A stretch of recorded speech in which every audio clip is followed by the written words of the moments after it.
Da terra do nunca para a vida real. Da imaturidade para a maturidade. Sobre isso que nós estamos falando esses dias aí. Olhando para aquela velha síndrome de Peter Pan, que muitos de nós vivemos realmente na terra do nunca e não queremos amadurecer, entrar numa nova fase da vida, entendendo que Deus nos chamou para uma transformação, para uma mudança de vida. Ah, Tudo que essa peça retratou agora tem um pouco a ver com o que a gente tem falado sobre comportamento dentro de casa.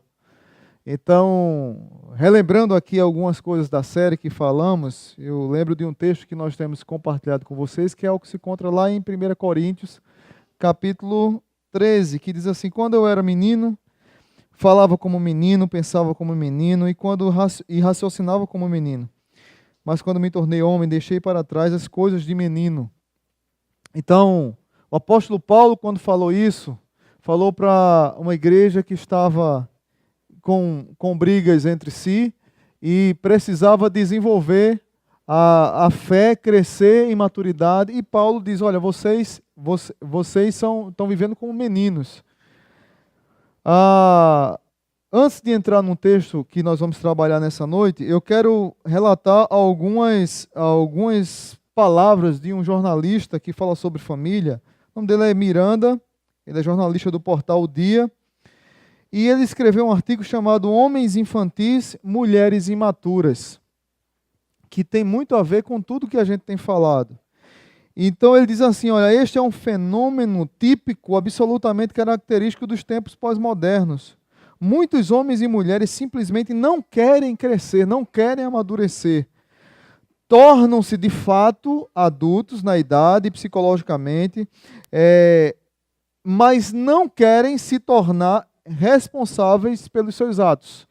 Então as pessoas estão crescendo em estatura, na idade, mas não estão querendo amadurecer, querem continuar e viver como crianças, como Peter Pan na Terra do Nunca. E aí ele continua. Hoje, uma mulher mãe de família é uma condição bem mais desobrigada do que no passado, mas que demonstra justamente imaturidade comportamental de muitas mulheres. Por exemplo, as mulheres de hoje não acompanham o desempenho dos filhos na escola. Criam os filhos, mas não o educam de fato. Elas estão mais preocupadas com a beleza estética, com as 4 horas na academia, do que com o filho que acordou às 2 da tarde e perdeu aula, porque ele estudava à tarde. E ainda chega em casa chamando de meu bebezinho, que não comeu ainda. Como eu tenho falado já há alguns dias, tem muitos casamentos que já começam. Isso é fato, é um fato social.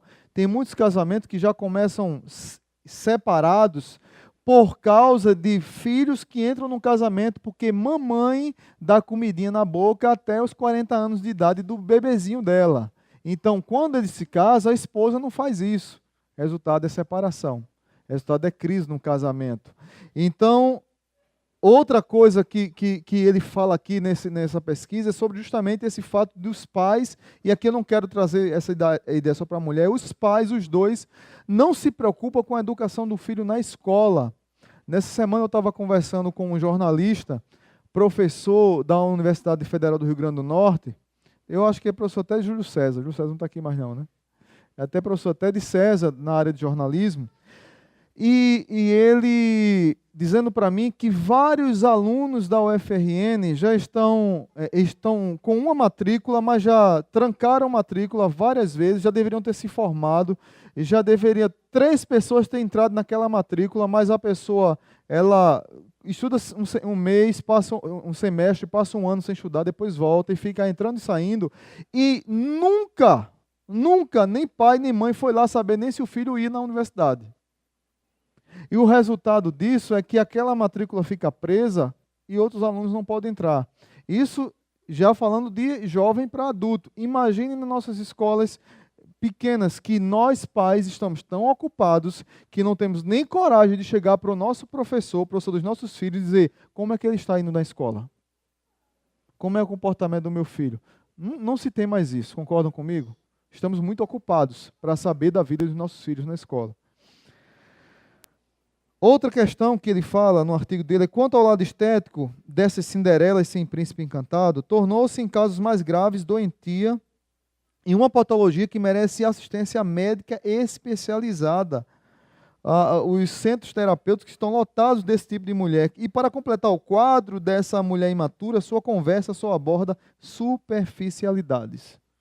É o meu esmalte, é o meu cabelo, é o meu novo brinco, símbolo de quem se tornou adulta, porém, no fundo, não passa de uma criança. Esse é o símbolo da sociedade atual. Quanto aos homens, claro que me refiro à maioria, desde cedo eram orientados, educados para assumir o papel de marido, pai e provedor de todas as necessidades materiais da família.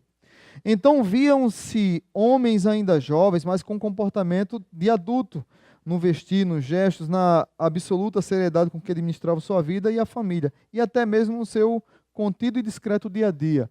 Isso não quer dizer que seja correto avançar um jovem para adulto, mas o homem, antigamente, ele era treinado para, no futuro, ele ser um pai de família.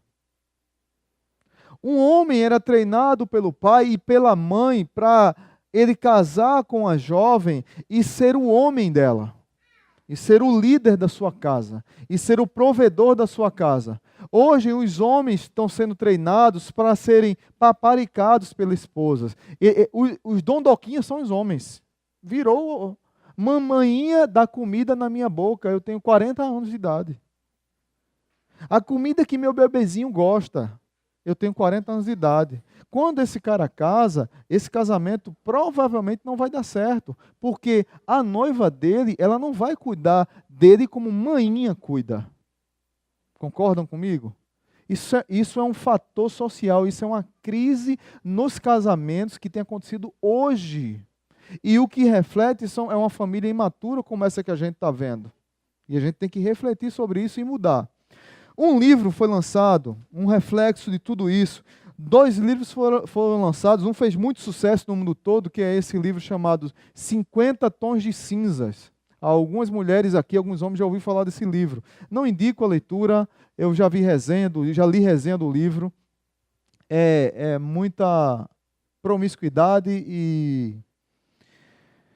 e não vai acrescentar nada à sua vida. Mas aconteceu um fenômeno nesse livro que a gente precisa refletir. E eu queria ler para vocês.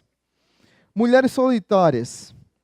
Imagino que quase todo mundo já deve ter se perguntado o motivo do sucesso desse livro e a polêmica causada por essa trilogia Tom de Cinzas. 85% das mulheres que leram esse livro, entrevistadas, a maioria delas casadas, tiveram um sonho ou algum desejo de envolvimento emocional com o Christian Grey, que foi o ator que fez o personagem do filme. Ou pensar em ter relações com outro homem. Qual é o problema disso? E aí é a questão. O que isso diz a mim e a você? E aí essa revista diz o seguinte: para mim, só tem uma resposta. Existem milhões de mulheres em todo o mundo sendo super maltratadas, mal entendidas, mal amadas, mal compreendidas por milhões de homens modernos, toscos, tipo Fred Flintstone 2.0. Será que tem algum aqui? Esconda assim o rosto. O sucesso do livro 50 Tons de Cinza deve ser visto como mais um alerta para os homens. Atenção, homens. As mulheres concordam comigo? Vão tudo rir aí. Atenção, homens. Nós devemos abrir nossa mente. Sério. Tem muita mulher mal amada, mal compreendida, mal cuidada, abandonada pelos maridos, tipo Fred Flintstone. O cara quer viver na idade da pedra com a mulher e não é o homem dela, não é o cara presente, não é um cara que ama, que cuida, que dá carinho e que ela precisa. Por outro lado, também há o lado que a mulher erra. E aí eu queria falar de um outro livro, chamado Casamento Blindado. E essa autora, Cristiane Cardoso, ela escreveu esse livro com seu esposo e vai falar sobre maridos carentes. Maridos que não são apreciados, que são alvos de críticas, são homens carentes. Homens carentes não funcionam bem, diz ela. Tendem a trabalhar muito para talvez, quem sabe, receber alguma apreciação. Às vezes são até ciumentos. Muitos não conseguem se comunicar e transparecem como homens ingratos e reclamões, brutos e ausentes. Só que tudo isso é uma fachada para esconder a bendita carência. A esposa sábia aprecia, agrada com seu jeitinho feminino, faz ele se sentir o homem mais forte, mais bonito e mais inteligente da face da terra. Olha aí, mulheres, vocês têm uma grande arma na mão. Eu fico triste porque as mulheres hoje confrontam o homem como se ela fosse um próprio homem. E o homem tem um detector de outro homem no juízo dele, que quando a mulher confronta um homem como um próprio homem, como se ela fosse um homem, o homem não enxerga a mulher, enxerga outro homem. E tem mulher que gosta de se comportar como um homem e perde toda a feminilidade, quando na verdade ela poderia conquistar o homem com a feminilidade e não sabe fazer isso. O que acontece? São homens frustrados nos casamentos. E aqui eu quero relembrar para vocês uma história que eu contei numa série de mensagens que eu preguei há alguns anos, acho que faz uns 3 anos, sobre julgamento da família. Aquela história da mulher que está querendo abrir 2 litros de refrigerante. Então você, mulher, para que seu homem se sinta forte, inteligente, musculoso e assim, apreciado, quando você for abrir o refrigerante 2 litros, você faz o esforço e você não consegue. Você faz assim, aí você, filho, não estou conseguindo abrir. Aí ele vai vir todo, ele vai se armar todinho, né? Ele vai pegar a garrafa de refrigerante, ele vai colocar aqui no peito, vai pegar aqui, vai fazer...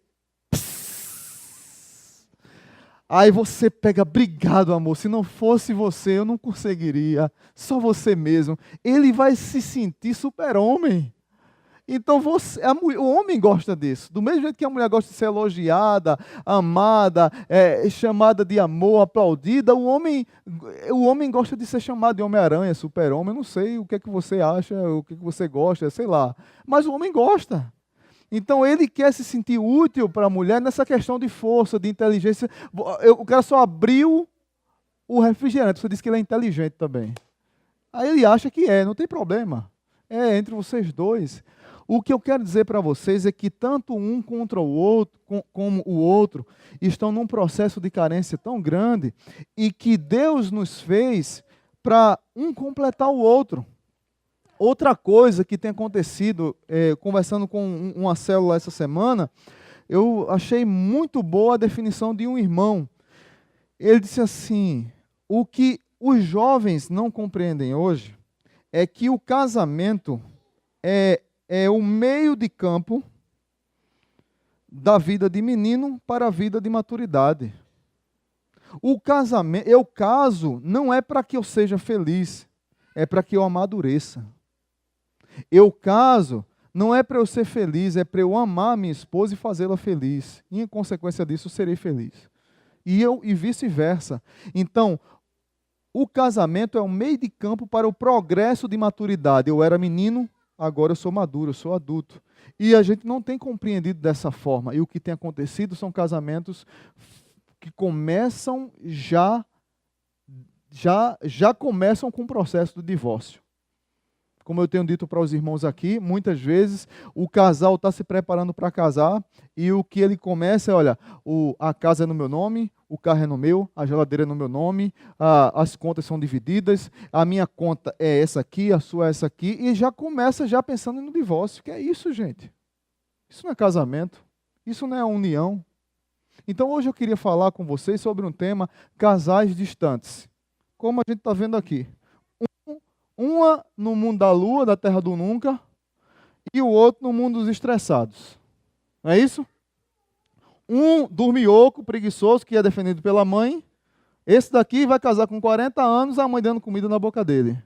E essa daqui, todo dia no Zap Zap, e nem preparar o currículo para arrumar um emprego ela quer. Só quer viver nas custas do cunhado. Essa é a sociedade que a gente vive. E não desenvolve por causa de imaturidade. Então hoje eu tenho um tema para vocês chamado Casais Distantes e quero convidá-lo para abrir Gênesis capítulo 12, a partir do verso 10.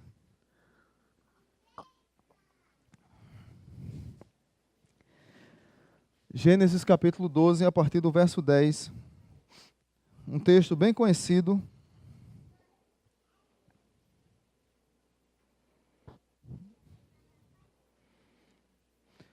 Se você puder grifar na sua Bíblia, eu quero que você pegue Gênesis capítulo 12 e faça um círculo no 12, porque Gênesis capítulo 12 é um dos capítulos mais importantes da Bíblia, assim como Gênesis 3, que fala sobre a queda do homem.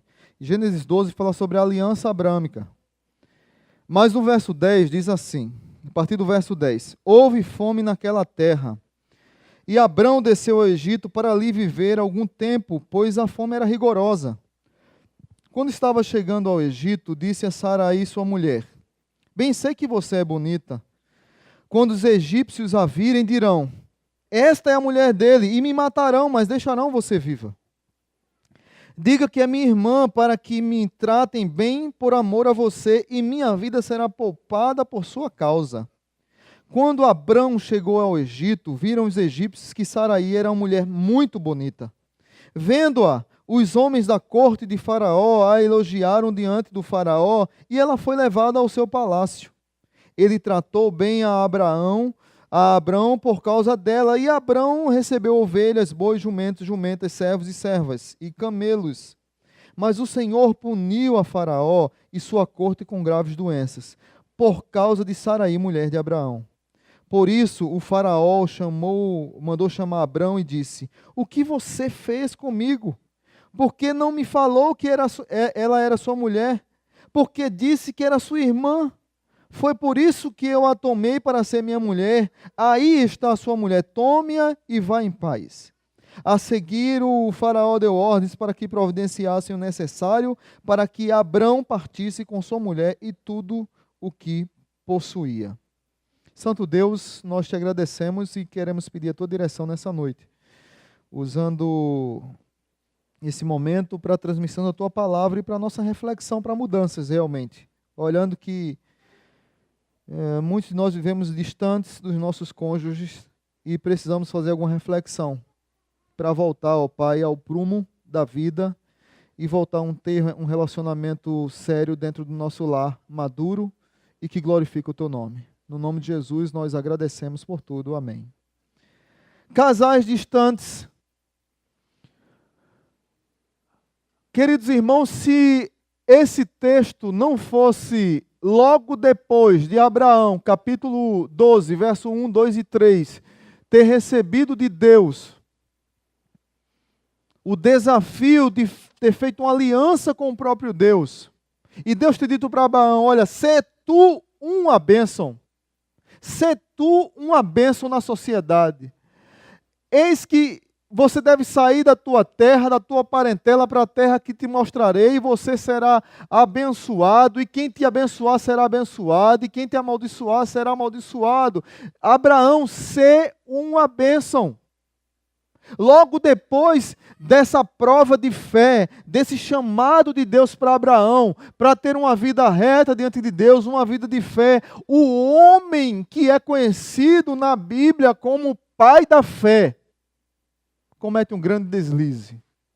Um homem que é apresentado na palavra de Deus como um dos heróis da fé. Um homem que é referencial para a minha e para a sua vida. No primeiro embate que ele encontra, primeira pressão da vida que ele encontra, ele se entrega e desperta o seu egoísmo. Muitos de nós fazemos assim, gente. E muitos de nós não temos coragem de levantar a cabeça e continuar a caminhada. Graças a Deus, Abraão é um bom exemplo, porque no meio de idas e vindas, ele caía e levantava e Deus estava com ele. Ele caía e levantava e Deus estava com ele. Muitos de nós, na primeira pressão que tem, a gente desiste e não quer mais saber de uma caminhada séria e correta. Então, casais distantes, primeira lição para a minha vida e para a sua vida, casais distantes despertam seu egoísmo em meio às pressões. Se você quiser anotar, casais distantes despertam seu egoísmo em meio às pressões. Houve grande fome na terra e Abraão desceu ao Egito. E o que diz lá no final do verso 12 é, e me matarão, mas deixarão você viva. Queridos irmãos, Abraão só pensava nele.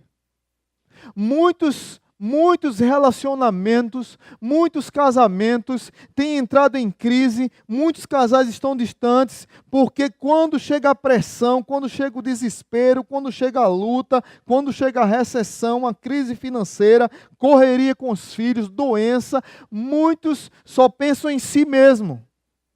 E Abraão, diante da fome, ele disse: olha, eles vão perceber que você é bonita, que você é minha esposa e vão me matar.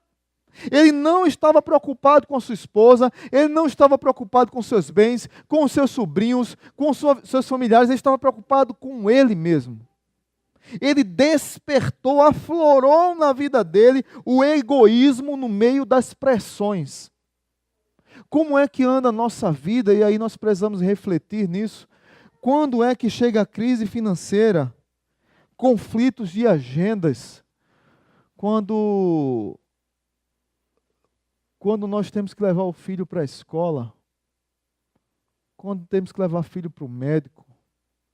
Disse para os irmãos aqui que essa semana eu estava cansado, estava vindo de uma aula, cansado, estressado. Eu digo: meu Deus do céu, eu quero pelo menos descansar meia hora. Amanhã foi pesada. Os meus filhos mais novos estudam de uma hora em ponto, naquele sol assim, a pino na nossa cabeça. Tem que levar os filhos para a escola. E eu disse: se eu chegar em casa, eu peço para a Geisa levar e eu vou descansar meia hora, porque 2 da tarde eu tenho um compromisso numa escola municipal aqui em Parque Industrial, uma mensagem para uns jovens de lá. Então eu disse: vou descansar meia hora. Eu cheguei em casa 1:55 em ponto. Quando eu chego em casa, que abro a porta, eu já estava planejando descansar meia hora. Aí Geisa sai desse jeito, ó. Parecia Robocop. Toda dura, que ela está na autoescola, né? Aí não está acostumada, está na autoescola, aí está toda entrevada ainda, não está acostumada com carro. Aí cansou e também a gente viajou para Recife essa semana, como os irmãos sabem. O que acontece? No meu interior, sabe o que é que eu pensei?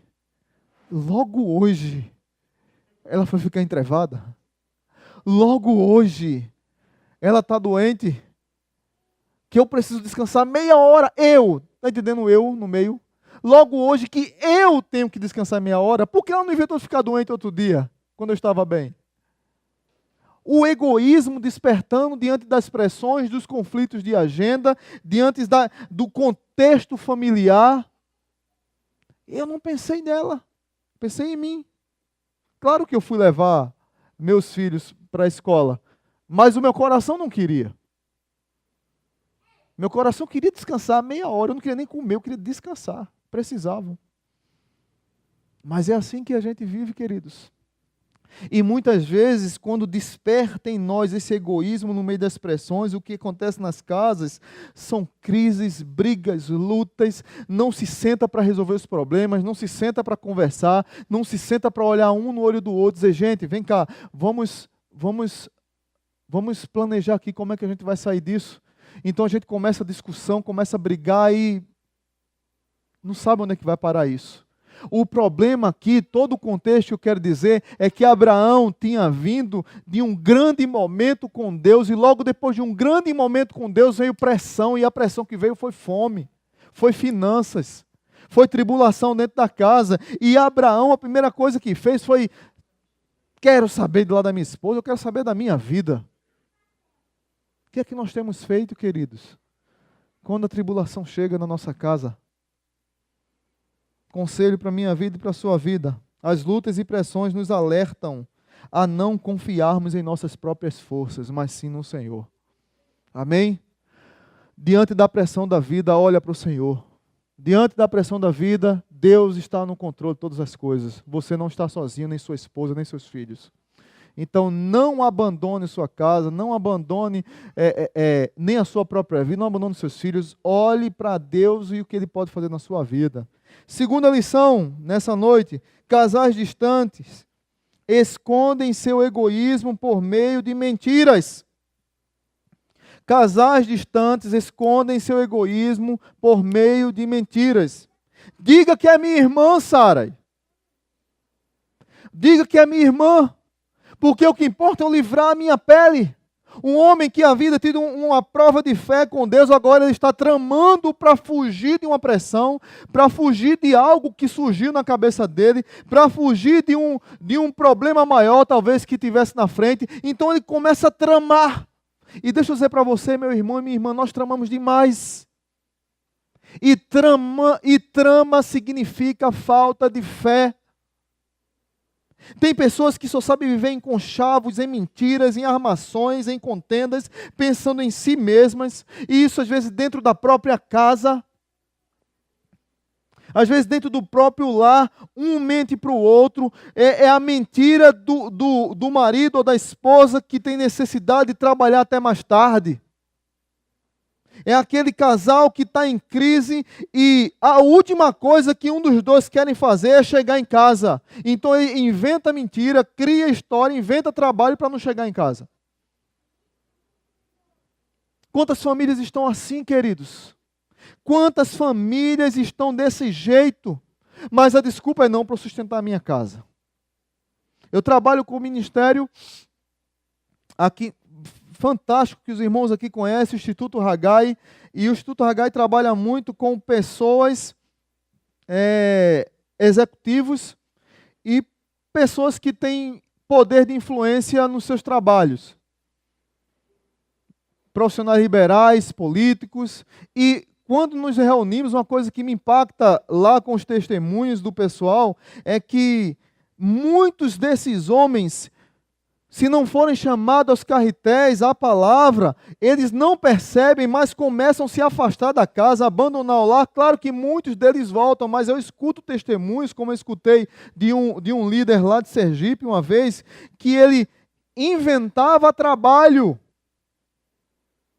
Ele não precisava, ele já era rico, ele não precisava de mais trabalho, ele já tinha condições, mas ele criava esse trabalho porque ele não queria voltar em casa. Ele tinha um problema com a esposa mal resolvido e ele não tinha coragem de sentar para conversar, e ele começava pensando no seu próprio egoísmo, começou a criar mentiras, começou a criar histórias para não ir para casa. Ele despertou, escondeu seu egoísmo por meio de mentiras. O que ele não queria era resolver o problema, a mentira sobre a necessidade de trabalhar, mentira sobre a forma como utilizamos nossos recursos financeiros. Queridos, eu fico chocado quando eu sento com casais que um gasta demais, o outro é controlado. Ou um gasta demais e o outro gasta mais ainda. Que o problema é pior ainda, né? Quando tem um para puxar a rédea, tudo bem. Mas quando não tem, aí o negócio é brabo. Porque acha que precisa, porque eu quero comprar isso, eu quero comprar aquilo outro, quero comprar aquilo para satisfazer algo e prejudica a família e mente sobre o que comprou. Casais que nós vemos e enxergamos pessoas que o marido não sabe para onde vai o dinheiro da esposa, a esposa não sabe para onde vai o dinheiro do marido, cada um tem o seu dinheiro. Eu não consigo entender isso. Eu entendo que a Bíblia diz que nós dois somos uma só carne, nós casamos, e que o meu é da minha esposa, o dela é meu também, e nós somos uma só carne, é uma família. E o que tem acontecido é que, como eu disse no início, já se casam separados. Então o marido tem uma conta secreta escondida que a esposa não sabe para onde é que vai aquele dinheiro. E a esposa tem que é isso, gente? Para onde é que a gente vai? Que sociedade é essa que a gente está criando?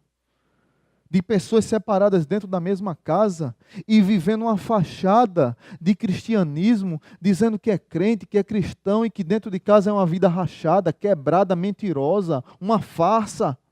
A mentira de não utilização, a mentira sobre a não utilização de outros relacionamentos para suprir carências afetivas também. Quantos casais inventam ou criam amizades, e aqui eu não estou falando só de adultério não, tem gente que adultério não só é, Jesus disse que adultério é olhar e pensar, já adulterou. Eu estou falando de relacionamentos, às vezes, de amizade mesmo. Às vezes, o marido arruma um amigo que é mais importante do que a esposa. E o cara joga futebol todo dia, e é videogame, e é não sei o quê, e é barzinho, e é um churrasquinho, e a família está em casa. Então ele cria uma história, um relacionamento para fugir de casa. E a mesma coisa a esposa, é a amiga, é a academia, é a novela, é não sei o quê, e para fugir de casa. E pior quando é a igreja. Pior quando é a igreja, que eu gosto de falar isso aqui, porque as pessoas usam a igreja, às vezes, com uma fachada de santidade, e estão na igreja segunda, terça, quarta, quinta, sexta, sábado, domingo, quinta de tarde, sábado de manhã, culto da manhã, culto da hora nona, culto da vigília, culto de oração de 5 da manhã, culto no almoço, e é todo dia, toda hora na igreja, mas na verdade é para fugir de casa. E fica com a pinta, com a cara de homem de Deus, de mulher de Deus, de santarrão, mas a vida é uma farsa, é uma mentira, é um casamento destruído e usa a igreja, usa programações da igreja para fugir de casa, usa um curso universitário para fugir de casa, usa o trabalho para fugir de casa. Abraão fez isso, digo que é minha irmã. O que importa é a minha pele estar bem, o que importa, e a gente vive uma farsa, cada um na sua, e a gente se fantasia que está tudo bem, quando está tudo mal. Casais distantes. Como é que está o nosso casamento? Como é que está o nosso lar? Como é que estão os nossos relacionamentos? Terceira lição para a nossa vida, queridos. Casais distantes afirmam seu egoísmo de maneira subsidiada e controladora. Diz a Bíblia que Sara foi levada ao palácio. Se você vê aqui, você vê um processo se desenhando, uma sequência. Eu quero livrar minha pele, você diz que não é minha irmã e o fato se concretiza. O que importa é eu controlar a situação. E Abraão afirma seu egoísmo de maneira subsidiada, controladora. Quantos casais, quantas famílias têm uma pessoa controladora dentro de casa, que prejudica a identidade do outro? Quantas pessoas controladoras têm roubado a identidade do outro? Que retaliam os cônjuges por causa de suas frustrações, que tem problemas emocionais e desconta nos filhos, que tem traumas e desconta no marido ou na esposa, e que querem controlar todo o ambiente da casa, se julgando que está nos direitos, eu estou no meu direito, eu quero me dedicar aos meus direitos, mas eu não estou nem aí para a necessidade dos outros. Com rótulo de certeza, de fazer bem feito, mas a gente massacra o outro. Quantos maridos são humilhados por mulheres? Lá em Provérbios capítulo 31, quando vai falar da mulher, agora eu esqueci o nome da mulher, a mulher sábia, mulher virtuosa. A mulher virtuosa diz assim: o seu marido será estimado na cidade pelos juízes. A palavra que é usada ali é alavancar. O seu marido será honrado. O seu marido será alavancado na cidade. Quantas mulheres, gente, humilham maridos, que esperam, às vezes o cara é um cara bom, um cara sério, honesto, sério. Um erro dele, a mulher humilha ele para todo mundo e fala logo para aquela vizinha que tem um dom de línguas. E fala do defeito do marido para todo mundo. Não sabe para quem fala uma coisa. Isso não quer dizer que se o marido estiver errado, você não tem que pedir ajuda. Não é isso que eu estou dizendo. O que eu estou falando é de mulher que sai envergonhando o marido na frente de todo mundo, que tem muitas mulheres que fazem isso, não sabe a quem pedir ajuda. Tem maridos que humilham as mulheres. A mulher é motivo de piada na roda dos amigos. A mulher é motivo de piada na igreja. Ele não perde a oportunidade de tirar, de romper, de humilhar, de arrancar a identidade da mulher. Estive num congresso de casais e um pastor contou uma história interessante. E ele falou da vida dele. Pastor Estevão Fernandes, da Primeira Igreja Batista de João Pessoa. Isso é um fato público e ele contou e eu vou contar para vocês. Pastor de Primeira Igreja Batista, né? O que acontece? Mulher dele começou a aparecer umas manchas no corpo. E ele procurou em todos os especialistas da Paraíba, João Pessoa, Brasília, Estados Unidos, e ninguém descobriu o que a mulher dele tinha. Mas se descobriu que tinha alguns tumores nessas manchas e que não sabia se era maligno ou benigno. Mas não descobriu como tratar. Resultado, ela foi bater em Recife num médico lá e o médico conversou com ela umas 2 horas e disse: eu quero conversar com você mais não, eu quero conversar com o seu marido. E o pastor entrou na sala e ele passou mais 2 horas com o pastor. E o que aconteceu é que o pastor abriu o jogo, que por ser pastor da primeira igreja batista, então a esposa ela tinha que viver dentro da caixa da primeira igreja batista. Então, se ela pintasse o cabelo, as madames, as donas da igreja, poderiam se escandalizar com o cabelo da esposa pintado. Se ela usasse uma calça, as mulheres da igreja, as santas da igreja, poderiam se escandalizar com a roupa da mulher do pastor, porque era uma calça, não era uma saia. Porque se ela usasse um vestido mais simples, as madames da igreja iam se escandalizar. E o pastor, durante muitos anos, oprimiu a sua esposa por causa das madames da igreja, da primeira igreja batista. E a mulher começou a surgir essas manchas. Aí o pastor pediu perdão a ela na frente do médico descrente. Um médico descrente aconselhando o pastor e a esposa.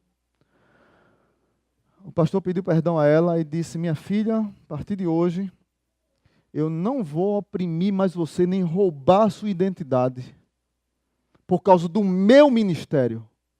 Se você quiser pintar o cabelo, pinte.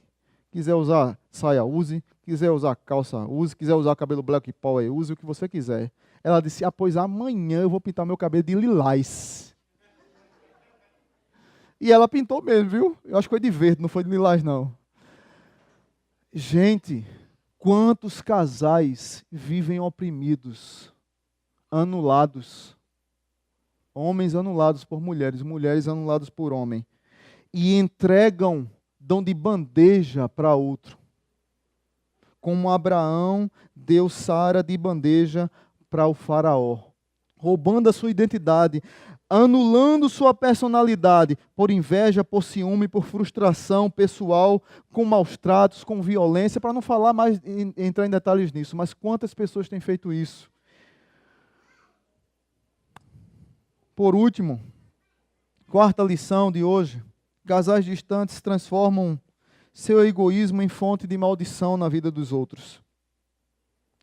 Maridos e esposas egoístas são fontes de maldição para os outros. Abraão foi chamado para ser bênção para o mundo. Ser tu uma bênção, Abraão, para todas as nações. Primeiro embate que Abraão tem, ele se torna maldição. Primeiro. Para o cônjuge, pois transformou a vida da sua esposa um inferno. Como é que Sara se sentiu, meus irmãos? Vendo um homem medroso ao seu lado, um homem que a deu de bandeja para Faraó, que pensou só nele mesmo, um homem que não estava preocupado com a sua esposa, com o bem-estar dela, estava preocupado só com a sua vida. Tem quantos casamentos que a vida de um dos dois é o inferno, por causa do comportamento, da maldade que existe dentro do casamento? Quantas pessoas que não conseguem mais dar um sorriso verdadeiro?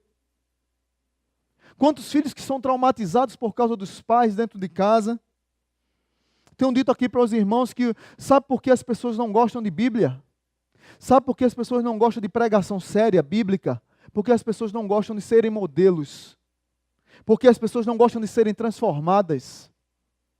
Então, o que é bom é a nova moda do fogo, é a nova moda do pastor que está curando, bota a mão e cura, é a nova moda das pessoas que ficam endemoniadas e aí vamos expulsar demônio agora. Mas quando trata de vida, de pegar a Bíblia como espelho, de olhar para a minha vida e eu quero ser transformado por essa palavra para que eu impacte as gerações e o mundo, isso aí eu não quero, porque vai mexer em terreno que eu não quero mudar. E nós deixamos de ser bênçãos na vida das pessoas e somos maldição. Será que essa mãe aqui é bênção na vida do seu filho? Um filho que acorda 2 da tarde, que devia estar na escola e mamãe chega preocupada porque ele não comeu ainda. No meu tempo, era um tabefe no pé do ouvido. Dizia, vá trabalhar e estudar, vagabundo. Não tinha outro nome não, era esse mesmo. Será que esse pai aqui, que a filha está feliz porque ele está chegando em casa, abre os braços, pai! E ele já dá a mala para ela e passa direto, não dá nem um beijo na filha, não dá nem um bom dia, filha. Será que esse menino aqui está sendo abençoado por esse casal? Será que essa cunhada aqui, essa tia, está sendo bênção nessa família como exemplo? Casais distantes transformam seu egoísmo em fonte de maldição para os outros. Abraão, o seu egoísmo foi fonte de maldição para Faraó. Diz a Bíblia que, mas o Senhor puniu a Faraó e toda a sua corte por causa de Abraão. Por causa da atitude dele. Nós podemos ser maldição para o cônjuge, nós podemos ser maldição para os filhos. E aqui está um detalhe interessante. Abraão não só cometeu esse erro aqui. Isso aqui é capítulo 12. No capítulo 20, Abraão vai cometer o mesmo erro. Ele agora está de frente do rei Abimeleque. E ele diz, minha mulher é bonita. E Abimeleque vai querer me matar porque o mesmo erro ele comete de novo. E Abimeleque pega ela e à noite Abimeleque tem um sonho e no outro dia, mas Abraão, por que você fez isso comigo? O Senhor disse que ia me matar por causa de você, miserável. E o Senhor ainda disse para você orar, pôr a mão na minha cabeça e orar por mim para eu ser protegido, porque eu ia fazer uma besteira por causa de você, Abraão. Até aí tudo bem. Então Abraão errou 2 vezes o mesmo erro, tudo bem. Até aí tudo bem. O problema é que em Gênesis capítulo 26, durante esse período Abraão tem um filho chamado Isaque. Isaac casa com uma esposa chamada Rebeca. Bonita demais. Não era um avião, era um feriado nacional. Quando ela passava no lugar, parava o trânsito. Parava tudo. Rebeca, onde ela chegava, parava tudo. E Isaac casou com Rebeca. O que é que aconteceu? Gênesis capítulo 26. Isaac chega de frente do rei e disse, mana, tu é uma gata e eu vou morrer por causa de tu. Então, tu diz para o rei que nós somos irmãos e eu escapo e a gente fica tudo bem. Isaac seguiu o exemplo do seu pai. Isaac cometeu o mesmo erro do seu pai, Abraão. E nós podemos ser maldição também para a sociedade, porque a sociedade é reflexo da nossa maturidade e reflexo da nossa imaturidade. Eu não aguento mais ver crente dizer, feliz é a nação cujo Deus é o Senhor. Feliz é a nação onde o presidente tem que ser crente. Eu não aguento mais essa conversa de crente. E esse crente, ele é um bandido no trabalho. Esse crente, ele não declara imposto de renda. Esse crente, quando chega aqui, no sinal aqui da Ayrton Senna, que hoje a polícia estava lá e eu estava doido para ela pegar todo mundo. Quando abre o sinal, ele sabe que não pode pegar a esquerda e quem vem de lá não pode pegar a direita, ele faz isso. Quando ele deve fazer o retorno, ele não faz. Mas ele fala mal que os políticos são corruptos. Que o Brasil é um país do Senhor, vamos consagrar a nossa nação ao Senhor, mas ele chega atrasado no trabalho e inventa mentira para chegar atrasado no trabalho. Está entendendo? Mata pessoas da família para ter folga no trabalho. Então eu não aguento mais esse discurso hipócrita, de um bando de crente hipócrita, que quer dar uma de santo, mas a vida é um lixo. E Jesus disse, chamou tudo de sepulcro caiado. Meus irmãos, nós somos chamados para sermos diferentes, para sermos sal da terra e luz do mundo. E nós só começamos a ser sal da terra e luz do mundo no mundo quando a gente é dentro de casa. mesmo com os nossos erros, mesmo com os nossos defeitos dentro de casa, porque nós não somos perfeitos. Não é isso que eu estou propondo para ninguém aqui. O que eu estou propondo é que a gente entenda quem nós somos, para que nós caminhemos de fé em fé, de glória em glória, de santificação em santificação, para que as pessoas vejam que há esperança para elas. E que a esperança que há para elas já habita em nós, e o nome dessa esperança é Jesus Cristo. Amém? Então, diante das pressões da vida, nós não deveríamos viver ilhados. Dentro das casas as pessoas vivem ilhadas, cada um com seu celular, cada um com seu quarto, cada um com sua TV, cada um com seu tablet, cada um com sua televisão, cada um no seu cômodo da casa. As pessoas não sentam mais. A gente convida para jantar pelo WhatsApp. Vamos jantar, filho? Vamos, mas vocês viram aqui o diálogo. Mas eu quero encerrar dizendo para você que receba na sua vida as pressões da vida. Receba na sua vida as pressões da vida como um chamado de Deus para crescer na fé. Receba as pressões na vida como um convite à fé. E o convite à fé começa a fluir dentro da minha casa e da sua casa. Amém? Então, portanto, para refletir, orar e decidir, a vida egoísta é pecado contra Deus. Então, arrependa-se diante dele. Apesar de nossos pecados, Deus manifestou seu amor em Cristo Jesus. Então, renda-se a ele. Ao nos perdoar completamente, Deus Pai nos resgatou das trevas para a sua maravilhosa luz. Reflita essa luz. Arrependa-se, renda-se, reflita. O chamado para a minha vida e para a sua vida é para sermos diferentes. E para sermos juntos, unidos e não distantes. Louvado seja Deus. Curva sua cabeça e vamos orar. Santo Deus, nós queremos te agradecer, ó Pai, por tua palavra. E porque muitos de nós passamos por tribulações terríveis dentro do nosso lar. Talvez eu não tenha noção do que muitas pessoas aqui sofrem. Talvez eu não tenha dimensão do que muitas pessoas aqui choram. Talvez eu não aguentasse nem um terço do que muitos aqui já passaram. E eu sei bem disso.